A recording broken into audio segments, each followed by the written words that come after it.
For years, TCL has earned its reputation by building TVs that offered excellent performance for the money. For example, last year we tested a 98-inch TCL C7K Mini LED TV priced at only £2,000. If you wanted a very large screen with impressive picture quality without paying flagship prices, TCL was often one of the easiest recommendations to make. But the TV we are reviewing today represents a very different proposition. The 75-inch TCL X11L SQD-Mini LED TV cost around the same as Flagship OLED and RGB Mini LED or Micro RGB TVs from rival manufacturers. In other words, TCL is no longer asking to be judged as a value brand. It's asking to compete at the very top end of the market. So that raises an interesting question. Can TCL really justify flagship OLED prices? Rather than simply listing specifications, let's answer that question by examining where the extra money has actually gone. One of the first things that stood out during our evaluation was the X11L's remarkably clean screen uniformity. This is the cleanest panel we've seen from a TCL Mini LED television to date, ranking among the best LED LCD TVs we've tested in recent years. Across full-field gray test patterns, there was virtually no distracting dirty screen effect or obvious vertical banding, allowing camera pans across skies, football pitches, and other uniform backgrounds to remain impressively clean. The edges of the screen do appear slightly darker than the center, but that is an inherent characteristic of VA LCD technology, since even when viewed head-on, the outer edges of the panel are always slightly off-axis relative to your eyes. Whether this excellent uniformity is the result of tighter quality control, more selective panel binning, improved mirror compensation, or a combination of all three, it's exactly the sort of improvement you would hope to see from a television competing at flagship prices. Dark uniformity is also one area where LCD technology still holds an advantage over OLED. While OLED delivers perfect blacks, it can occasionally exhibit faint vertical streaks or dark uniformity artifacts during slow horizontal camera pans through challenging low-light scenes. We observed none of these issues on the TCL X11L. The second clue lies beneath the panel itself. Rather than relying solely on an increasingly dense Mini LED backlight, TCL has paired the X11L with its new WHVA 2.0 Ultra VA panel, which delivered a native contrast ratio of around 6500 to 1 on our 4x4 ANSI checkerboard measurement with local dimming disabled. That's a very strong result by LED LCD standards, and it's important because the higher the panel's native contrast, the less the backlight has to work to suppress blooming in the first place. The third ingredient is the Mini LED backlight itself. This 75-inch X11L contains more than 10,000 independently controlled local dimming zones arranged in a 144 by 72 grid, the most we've encountered on an LED LCD TV of a similar size. Of course, local dimming zones alone don't guarantee excellent picture quality. What matters is how intelligently they are controlled.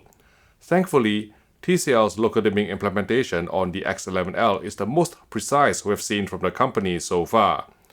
Throughout our review period, blooming remained exceptionally well suppressed when viewed head-on, even in demanding HDR scenes containing bright highlights against black backgrounds. Letterbox bars stayed impressively inky, while dark scenes retained a convincing sense of depth without the obvious luminance pumping or fluctuations that we've occasionally observed on lesser Mini LED TVs. TCL's local dimming algorithm still favors deeper blacks and bloom suppression over absolute picture accuracy. As a result, some challenging scenes can appear slightly darker than reference, with a small amount of shadow detail and bright object luminance against a dark background sacrificed in exchange for cleaner blacks and higher perceived contrast. Many casual viewers may actually prefer this presentation, although when compared directly against a professional mastering monitor, the deviation does become apparent.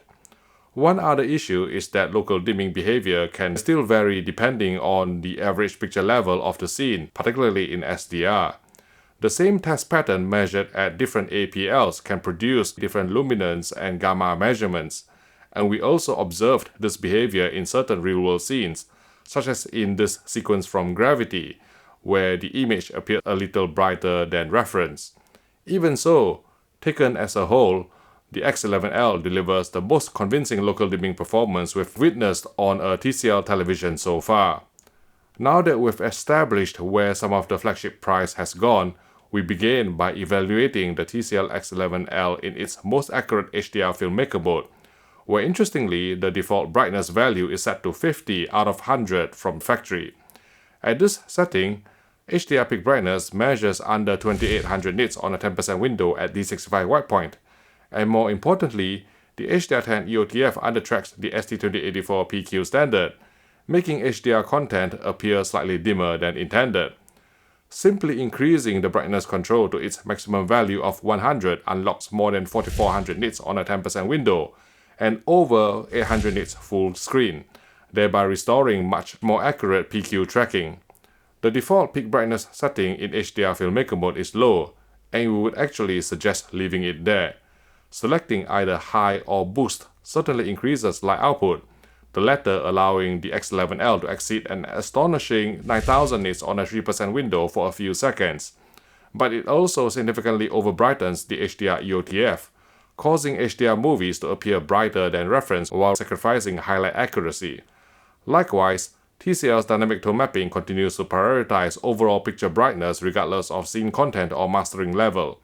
Whether the title was mastered to 1000 nits or 4000 nits, or whether the grading itself is already intentionally bright, dynamic tone mapping generally lifts the image further, increasing the risk of clipping highlight detail and deviating from the original artistic intent. For that reason, we preferred leaving dynamic tone mapping disabled. With brightness at 100, peak brightness on low, and dynamic tone mapping switched off, HDR10 presentation on the TCL X11L looked reasonably close to the mastering monitor across the majority of mid-APL HDR scenes, delivering convincing highlight intensity, high color luminance, and outstanding overall image punch. Measured using real scenes, DCI-P3 color gamut coverage reached 97.74% in UV terms, while Rec 2020 coverage measured 88.77%. Courtesy of TCL's super quantum dot technology, which uses more precisely controlled quantum dot nanocrystals together with improved spectral matching to the LCD panel's color filters. The aim is to produce purer red, green and blue primary colors, helping the display maintain higher color purity and color volume, particularly at very high HDR brightness levels, and in many HDR scenes, the X11L provided a close match to the color volume and visual impact of the reference monitor. SDR color accuracy was commendable.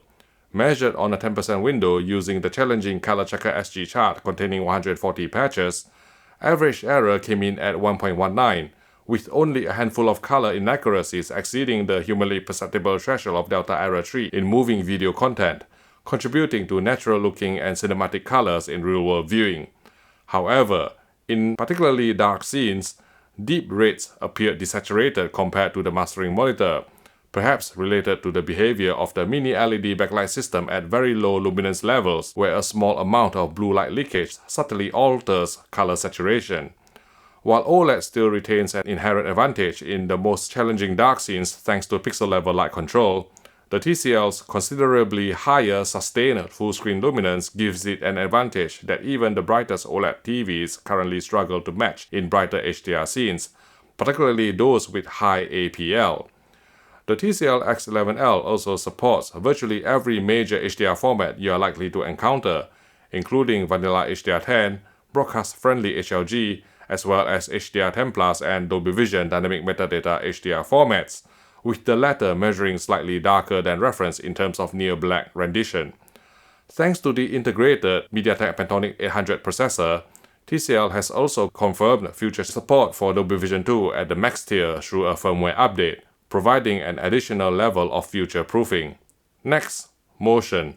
With motion clarity left at its default natural cinema setting in filmmaker mode, the TCL X11L correctly reproduced 24 frames per second films without introducing telecine judder or the dreaded soap opera effect or SOE. One advantage LED LCD technology still holds over OLED is its slower pixel response time. While this may sound counterintuitive, it actually helps mask some of the inherent 24 FPS stutter present in modern films. On OLED, whose near-instantaneous pixel response faithfully preserves every frame transition, slow camera pans can appear noticeably juddery. By comparison, the TCL's naturally slower response softens this effect slightly, and even on this 75-inch screen, we rarely felt the need to engage motion interpolation for cinematic content. For native 50 fps and 60 fps material, motion resolution measured the expected sample hole baseline of around 300 lines. Enabling motion interpolation increased those to approximately 600 lines, while activating TCL's LED Motion Clear Breadth Insertion or BFI pushed motion resolution to the full 1080 lines available on this horizontally scrolling FPD benchmark software test pattern. As always, BFI comes with the usual compromises of reduced brightness and a small amount of visible flicker, but given the enormous brightness headroom available on the X11L, even the low setting remained perfectly usable. TCL also offers its dynamic acceleration mode, which employs dual line gate or DLG technology to double the effective refresh rate at the expense of vertical resolution. This certainly increases motion clarity, but during our testing it also introduced softer finer detail and increased haloing around moving objects due to the more aggressive LCD overdrive required. Unless you are an extremely competitive gamer, we would generally recommend leaving dynamic acceleration disabled.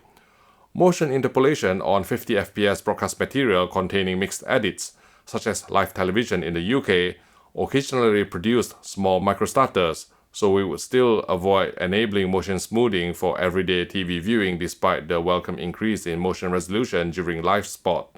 Courtesy of the onboard MediaTek Pantonic 800 chipset, upscaling quality was comfortably above average. High-definition broadcast retained sharp detail, while even this SMPTE RP133576i resolution chart was handled well, although rival A brands still hold a slight edge in upconversion without excessive fizziness. One small disappointment is the apparent absence of proper film cadence detection for interlaced film-based material. The X11L failed our 3.2 and 2.2 cadence tests, suggesting that if you are watching legacy DVD or broadcast material, you will obtain the best results by allowing your source device to output progressive video whenever possible. Native 10-bit gradation was excellent across mid-APL and brighter scenes, both on test patterns and real-world UHD Blu-ray content. However, dark scenes occasionally exhibited a little more noise and macro-blocking than we would ideally like, maybe related to the way the local dimming system manages very low luminance levels. For heavily compressed streaming content, TCL's gradation clear processing can be effective at reducing visible polarization, although the high option proved far too aggressive, smoothing away legitimate texture and fine detail along with the unwanted bending, so we would strongly recommend sticking with the low setting. Turning briefly to audio, the integrated Bang & Olufsen speaker system performed above average by television standards.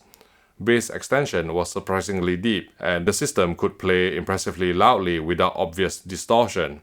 At times, however, the low frequencies became a little over-enthusiastic, masking some vocal clarity. So we actually preferred switching from the default movie sound preset to the music preset, which produced a more balanced presentation with clearer dialogue and improved high-frequency detail. That said, if you're investing in a television at this level primarily for its picture quality, we would still recommend pairing it with a dedicated soundbar or home theater system. In addition to Dolby Atmos, the TCL X11L also supports DTS decoding, which remains absent on competing flagship televisions from LG and Samsung this year. The design is suitably premium, with a slim monolithic chassis measuring only around 2.5 cm thick, high build quality, and a glossy front finish that in my opinion looks more luxurious than the matte coatings increasingly found on some competing flagship TVs. More importantly, that glossy finish also helps preserve perceived black depth and picture contrast in moderately bright viewing environments, rather than allowing blacks to take on a grey appearance such as that observed on QD OLED TVs. The supporting feet are positioned right at either end of the screen, so you will need a fairly substantial AV cabinet. On ours, it just about fits snugly. As for software, Google TV remains one of the strongest smart TV platforms currently available. Navigation was responsive throughout our testing, All of the major streaming applications were present, and TCL has also integrated Google's Gemini AI assistant. Rather than relying on traditional keyword searches, Gemini allows you to use more natural conversational requests. For example, you can ask for movies suitable for a 10-year-old or action films similar to Top Gun Maverick, and it returns recommendations in a much more contextual manner. Beyond content discovery, Gemini can also answer general knowledge questions, provide summaries, and control compatible smart home devices using natural language. For gaming, input lag measured 11.5 milliseconds at 60 fps, dropping to just 6.2 milliseconds at 120 fps, 5.3 milliseconds at 144 fps, and an extremely responsive 3.7 milliseconds at 240 fps, all with local dimming remaining active. As with most LCD televisions, reducing video processing to minimize latency does slightly increase blooming, and you will also notice the characteristic dark level smearing associated with VA panels in certain demanding games. However, neither issue proved particularly distracting during normal gameplay. Powered by the MediaTek Pantonic 800 SoC, the X11L supports the full suite of modern gaming features. All four HDMI inputs provide the full 48 gigabits per second HDMI 2.1 bandwidth, supporting HDR/VR up to 4K 144Hz. Xbox owners will also appreciate support for 4K 120Hz Dolby Vision gaming. That said, during our testing, Dolby Vision game mode continued to exhibit a brighter than reference presentation, so we personally preferred gaming in HDR10 instead, particularly in titles that support HGIG or source-based tone mapping. Speaking of HGIG, when performing the HDR calibration procedure on an Xbox Series X, the TCL clipped at approximately 1800 nits for both Max TML and Max FFTML. While this is somewhat lower than the panel's measured peak brightness, it nevertheless resulted in an impactful HDR gaming experience, avoiding the double tone mapping and highlight clipping that can otherwise occur when both the console and display attempt to tone map simultaneously. One detail we particularly appreciated is TCL's decision to equip game mode with warm 5 color temperature from factory. By targeting D65 white point by default from the outset, TCL has respected the creative intent without requiring users to perform extensive calibration. VRR including NVIDIA G-Sync functioned reliably throughout our testing. Interestingly, VRR flicker was significantly less noticeable than on OLED TVs when using difficult test materials such as the opening sequence from Tell Me Why. Because LCD panels have a higher black floor than OLED, fluctuations in frame rates simply don't produce the same level of visible near-black flicker. Native 10-bit gradation and full 444 chroma reproduction also remain largely intact at 4K 144Hz HDR/VR. To sum up, the TCL X11L Flagship Mini LED TV brings meaningful upgrades across several areas, including the Super Quantum Dot color system, the new WHVA 2.0 Ultra panel with higher native contrast, and the latest precise dimming backlight control. The result is the most refined local dimming performance we've seen from TCL to date, combining excellent blooming suppression with impactful HDR brightness. Screen uniformity also ranks among the very best we've observed from any LED LCD TV, and when you add impressively low gaming latency to the equation, the TCL X11L deservedly earns our recommended award. Of course, no TV is perfect, and we would like to see TCL improve its 50Hz motion interpolation and near-black rate desaturation. Nevertheless, taken as a complete package, the X11L is the most mature, most refined, and most convincing flagship TV TCL has ever produced. More importantly, it proves that TCL is no longer competing purely on price, but is now capable of building a genuinely premium television that deserves to be shortlisted by anyone who still values complete peace of mind over even the slightest risk of OLED burn-in.